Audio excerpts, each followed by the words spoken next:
আকৌ এবাৰ স্বাগতম জনাইছোঁ এইটো ইউটিউব চেনেলত। আজিৰ এইটো ভিডিঅ'ত আলোচনা কৰিম ক্লাছ 9ৰ মেথছৰ চেপ্টাৰ নাম্বাৰ 4, যাৰ নাম হৈছে দুটা চলকযুক্ত ৰৈখিক সমীকৰণ বা দুটা চলকৰ ৰৈখিক সমীকৰণ বুলি ক'ব পাৰা। পোনপ্ৰথমে চাওঁ, দুটা চলকৰ ৰৈখিক সমীকৰণৰ সাধাৰণ আৰ্হিটো আছিল ax plus by plus c equals to 0। এইটো মনত ৰাখিবা যে ax plus by plus c equals to 0 এইটো হৈছে দুটা চলকযুক্ত ৰৈখিক সমীকৰণৰ সাধাৰণ আৰ্হি। ইয়াৰ পৰা ইয়াৰে যিটো a আছে, b আছে আৰু c আছে, এইটো এটা এটাকে ৰিয়েল নাম্বাৰ। এইটো চিহ্ন কোৱা হয় বিলংছ। এইটো চিহ্নৰ নাম হৈছে বিলংছ। অ'কে, বিলংছ বা বিলংছ টু বুলি কোৱা হয়। Belongs to R. আৰ মানে কি আছিল? বাস্তৱ সংখ্যা। তো এ বি চিত বাস্তৱ সংখ্যা আহিব, মানে 1 2 3 4 বা -1 -2 -3 বা ফ্ৰেকশ্যন থকা বা ৰুট থকা এইবোৰ সংখ্যা আহিব। আৰু ইয়াৰ যিটো এক্স আৰু ৱাই আছে, এক্স আৰু ৱাই যিটো আছে, এইটো ইয়াতে চলক হিচাপে ব্যৱহাৰ হৈছে, চলক। অ'কে, ইয়াতে চলক কি কি আছে? এক্স আৰু ৱাই আছে। আৰু লগতে ইয়াতে কি আছে? আমাৰ ইয়াতে এ বি চিটো কি হয়? এ বি চিটো এটা ৰিয়েল নাম্বাৰ হয়। আৰু এটা কথা মন কৰিব লাগিব, ইয়াতে এই এ আৰু বি কেতিয়াও জিৰ' নহয়, জিৰ' নহয়। মানে যদি বাইচান্স এইটো জিৰ' হৈ যায়, তাৰমানে যদি চোৱা এনেকৈ যদি হৈ যায় জিৰ', মানে এইটোৰ সাধাৰণ আৰ্হিটোক তুমি ক'বলৈ গ'লে কেনেকুৱা হ'ব যে twice x plus thrice y minus 5 equals to 0। Okay, তো এই এক্সৰ এইটোৰ যিটো লাগি আছে ইয়াতে, এইটো কোৱা হয়, মানে এক্সৰ বা ৱাইৰ লগত যিটো পূৰণ হৈ আছে, এইটোক কোৱা হয় সাধাৰণতে সহগ। সহগ ইংৰাজীত কোৱা হয় কোফিচিয়েণ্ট। এই এক্সৰ সহগ বা ৱাইৰ সহগ কেতিয়াও জিৰ' হ'ব নোৱাৰে। তাৰমানে জিৰ' হ'লে কেনেকুৱা হ'ব? তাৰমানে যদি এনেকুৱা হয় 0 into x plus 2 into y minus 6 equals to 0, তেতিয়াহ'লে 0 ইনটু এক্স মানে কি হ'ব? 0 হৈ যাব। Plus twice y minus 6 equals to 0 হ'ব। তো এইটোক তুমি কি লিখিবা? therefore twice x minus 6 twice y minus 6 equals to 0। তেতিয়াহ'লে ইয়াতে চলক কি আহিল? অনলি ৱাই আহিল। তেতিয়াহ'লে এইটো হৈ গ'ল এটা চলকযুক্ত ৰৈখিক সমীকৰণ।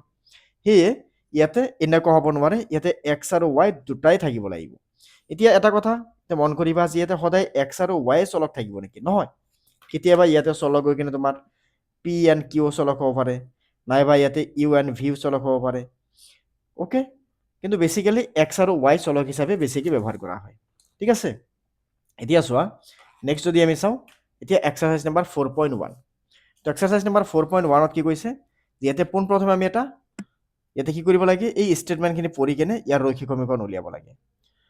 চোৱা কি কৈছে এক্সাৰচাইজ নাম্বাৰ 4.1 কুৱেশ্যন নাম্বাৰ 1ত, যে এখন টোকা বহীৰ দাম এটা কলমৰ দামৰ দুগুণ। এটা টোকা বহী মানে নোটবুকৰ দাম কলমৰ দামৰ দুগুণ। এই উক্তিটো প্ৰকাশ হোৱাকৈ দুটা চলকযুক্ত এটা ৰৈখিক সমীকৰণ গঠন কৰা। ইয়াত টোকা বহীখনৰ দাম x টকা আৰু কলমৰ দাম y টকা বুলি ধৰিবা। তো চোৱা এইটোক একদম আৰামত আমি সলভ কৰিম, কোনো সমস্যা নাই ইয়াতে। ইয়াতে কি কৈছে? টোকা বহীৰ দাম কি কৈছে? x টকা আৰু কলমৰ দাম কি কৈছে? y টকা বুলি কৈছে। তো তেতিয়াহ'লে লিখিবা এনেকে, যেটো exercise number 4.1 question number 1। Okay, যে ধৰা হ'ল, পৰীক্ষাত কেনেকৈ লিখিব লাগিব? এনেকৈ লিখিবা, ধৰা হ'ল টোকা বহীৰ দাম সমান সমান ইয়াতে কি কৈছিল? x টকা আৰু কি কৈছে? কলমৰ দাম সমান সমান y টকা। অ'কে, তো টোকা বহীৰ দাম x টকা আৰু কলমৰ দাম y টকা। এতিয়া প্ৰশ্নমতে কি কৈছে? যে টোকা বহীৰ দাম কলমৰ দামৰ দুগুণ। টোকা বহী মানে কি? টোকা বহী যিটো মানে আমাৰ নোট কপিৰ দাম কি হয়? সাধাৰণতে কলমৰ দামতকৈ বেছি হয়। তো কলমৰ দাম কি আছিল? X, Y. টোকা বহীৰ দাম আছিল এক্স, কলমৰ দাম কি আছিল? ৱাই। এতিয়া টোকা বহীৰ দাম, কাৰ দাম বেছি? এইটোৰ দাম বেছি। কিমান বেছি? দুগুণ। তাৰমানে টোকা বহী যদি 20 টকা হয়, কলম কিমান? 10 টকা। এতিয়া চোৱা, তুমি যদি এই কলমৰ লগত এটা 2 মাল্টিপল কৰি দিয়া, তেতিয়া কি হ'ব? দুটা সমান হৈ যাব। তাৰমানে ইয়াতে এই ৱাইৰ লগত যদি এটা 2 ইনটু কৰি দিয়া, দুটা কি হ'ব? সমান হ'ব। অ'কে, এতিয়া এইটো গোটেইখিনি লেফ্টত লৈ আহা। X is equals two twice Y আছিল, তো এইটো বাওঁফালে লিখিব minus twice y is equals to 0। তাৰমানে দুটা চলকযুক্ত ৰৈখিক সমীকৰণৰ সাধাৰণ আৰ্হিত কি পাইছোঁ? যে সোঁফালে কি আহিব লাগে? সোঁফালে 0 আহিব লাগে, আৰু বাওঁফালে গোটেইখিনি ভেলু লৈ আহিব লাগে বা গোটেইখিনি টাৰ্ম লৈ আহিব লাগে। তো সেই গোটেইখিনি টাৰ্ম বাওঁফালে লৈ আহিলে কি আহিব? x minus 2y is equals to 0। হৈ গ'ল এইটো সমাধান। এতিয়া চাওঁ কুৱেশ্যন নাম্বাৰ 2ত কি কৈছে?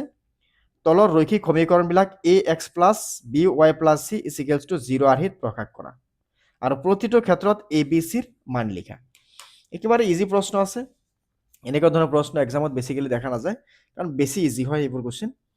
তথাপি বস্তুখিনি আমি চাব লাগিব, কিয়নো আমি যেতিয়া হ'লে বেছটো আমাৰ ক্লিয়াৰ থাকিব, মানে আমি যেতিয়া কনচেপ্ট ক্লিয়াৰ থাকিব তেতিয়াহে বাকীখিনি প্ৰব্লেম চল্ভ কৰিব পাৰিম। তো চোৱা, এক নম্বৰত কি দি আছে, twice x plus thrice y is equals two 9.35 বাৰ, এনেকুৱা দি আছে।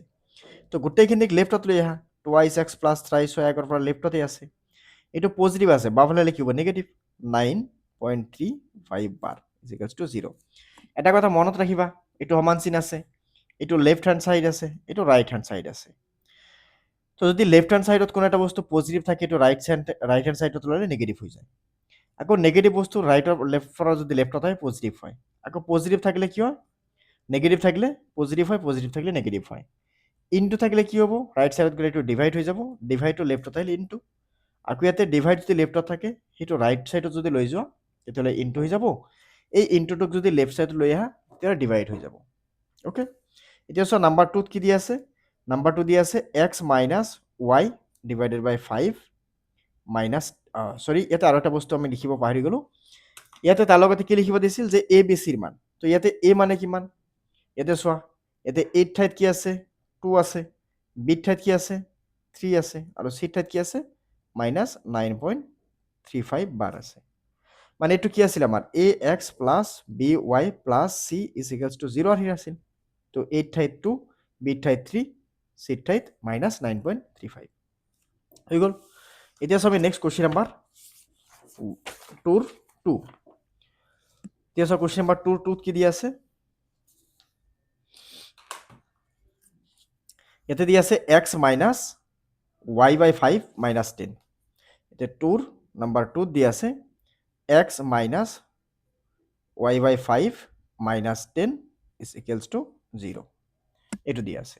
অ'কে, তো তেতিয়াহ'লে আমি ইয়াৰ পৰা কি কৰিব পাৰিম, ইয়াৰ পৰা চোৱা, এইটোক a x plus b y plus c is equals to 0 লিখিব গ'লে কেনেকৈ লিখিব পাৰিম, এইটো কুৱেশ্যন নাম্বাৰ কিমান আছিল, 2 আছিল। তো তেতিয়াহ'লে এইটোক এনেকৈ লিখি দিয়া, এক্স মাইনাছ এইটোক 1/5 ইনটু ৱাই লিখিব পাৰি না, 1ৰ লগত ৱাই ইনটু কৰিলে ৱাই আহিব, ডিভাইড বাই 5, এতিয়া আছে মাইনাছ 10 ইজ ইকুৱেলছ টু 0।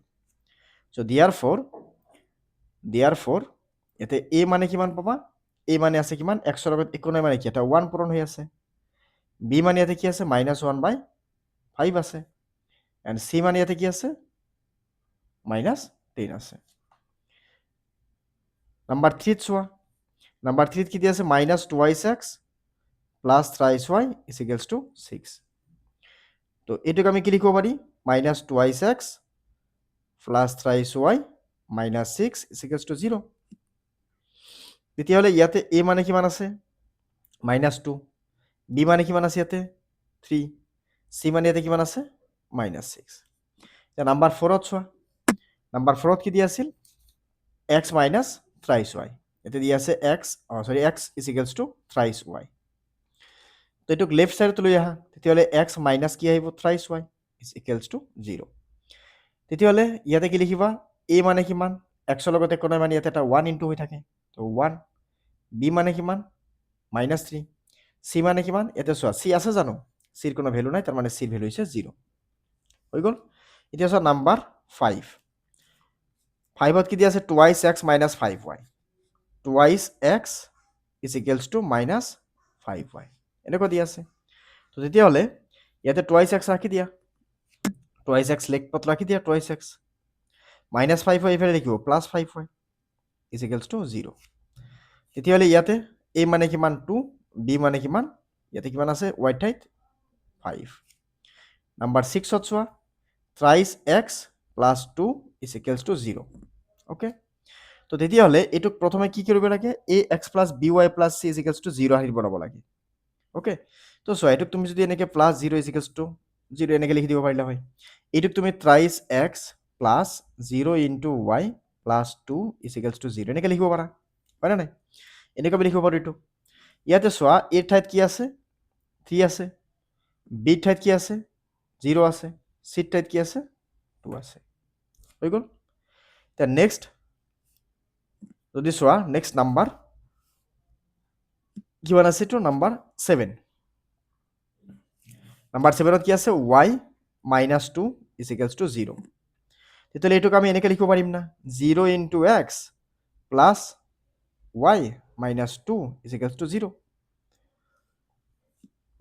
তেতিয়াহ'লে ইয়াৰ পৰা a মানে কিমান 0, b মানে কিমান y এটা আছে, c মানে কিমান মাইনাছ 2 হৈ গ'ল। এতিয়া চোৱা নাম্বাৰ 7ত গ'ল, এতিয়া নাম্বাৰ 8ত কি আছে 5x 5 is equals two twice x. এইটোক এটা কাম কৰা, এইটোক যদি এনেকৈ লিখা twice x is equals two 5 লিখিব পাৰি না। এইটোক এইফালে লিখি দিছোঁ, এইটোক এইফালে লিখি দিছোঁ, মানে গোটেইখিনি যেতিয়া চেঞ্জ কৰা হয় তেতিয়া পজিটিভ থাকিলে নেগেটিভ, নেগেটিভ থাকিলে পজিটিভ, এনেকুৱা চেঞ্জ নহয়। মানে ইয়াতে যি যি আছিল চব কাৰেক্ট লৈ আহিছোঁ, ইয়াৰ 5টো লৈ গৈছোঁ। কিন্তু যদি ইয়াৰ পৰা এইটো 2ক যদি সোঁফালে লৈ যাওঁ তেতিয়াহ'লে ডিভাইড হৈ যাব, কিয়নো 2ৰ লগত এক্সৰ লগত পূৰণ হৈ আছে, তো হৰণ হৈ যাব। এইটোক ইয়াৰ পিছত লিখি দিয়া twice x plus 0 into y plus 5 is equals to 0। Okay, তেতিয়াহ'লে ইয়াৰ পৰা আমি কি পাম, therefore a is equals to 2, b is equals to কিমান 0, c ইজ ইকুৱেলছ টু কিমান 5। চ' হৈ গ'ল ইয়াৰ সমাধান। কুৱেশ্যন নাম্বাৰ 2ৰ সমাধান এইখিনিয়ে। এতিয়া চোৱা নেক্সট এইটো এক্সাৰচাইজৰ লাষ্ট কুৱেশ্যন যিটো আছে, এইটো কুৱেশ্যন চোৱাৰ আগতে চেনেলটো ছাবস্ক্ৰাইব কৰি দিবা, লগতে বেল আইকনটো দবাই দিবা। অ'কে, চ' তোমালোকৰ পৰা এইখিনি বস্তু নিশ্চয় আশা কৰিব পাৰোঁ যে চেনেলটোক এটলিষ্ট ছাবস্ক্ৰাইব কৰি দিয়া। অ'কে, তো চোৱা 3 নম্বৰ প্ৰশ্নত কি হৈছে, এক্স আৰু ৱাই দুটা চলকযুক্ত এটা ৰৈখিক সমীকৰণৰ ৰূপ a x plus b y plus c equals to 0 হ'ব যেতিয়া a not equal to 0, b not equal to 0, a not equal to 0, b is equal to 0, a is equal to 0, b does not equals to 0, a 0, c 0। তো চোৱা এইটো বস্তু পোনপ্ৰথমে চেপ্টাৰটো আৰম্ভ কৰাৰ আগতেই ডিছকাছ কৰা হৈছিল, যেতিয়া a x plus b y plus c is equals to 0 এটা ৰৈখিক সমীকৰণ লোৱা হ'ব, তেতিয়া a আৰু b কেতিয়াও 0 হ'ব নোৱাৰে। তেতিয়াহ'লে ইয়াৰ পৰা আমাৰ শুদ্ধ উত্তৰ কোনটো হ'ব, এইটো। মানে a আৰু b যদি 0 হৈ যায়, যিকোনো দুটাৰ ভিতৰত এটাও যদি 0 হৈ যায় বা দুয়োটাই 0 হৈ যায়, তেতিয়াহ'লে থাকিব কি, অনলি c থাকিব। তেতিয়া এটা সমীকৰণে নহ'ব। ঠিক আছে, মনত ৰাখিবা। আশা কৰোঁ গোটেইখিনি বস্তু বুজি পাইছা ধুনীয়াকৈ। চেনেলটো ছাবস্ক্ৰাইব কৰাৰ বাবে ধন্যবাদ জনাইছোঁ। আমি আকৌ লগ পাম পৰৱৰ্তী ভিডিঅ'ত। ধন্যবাদ।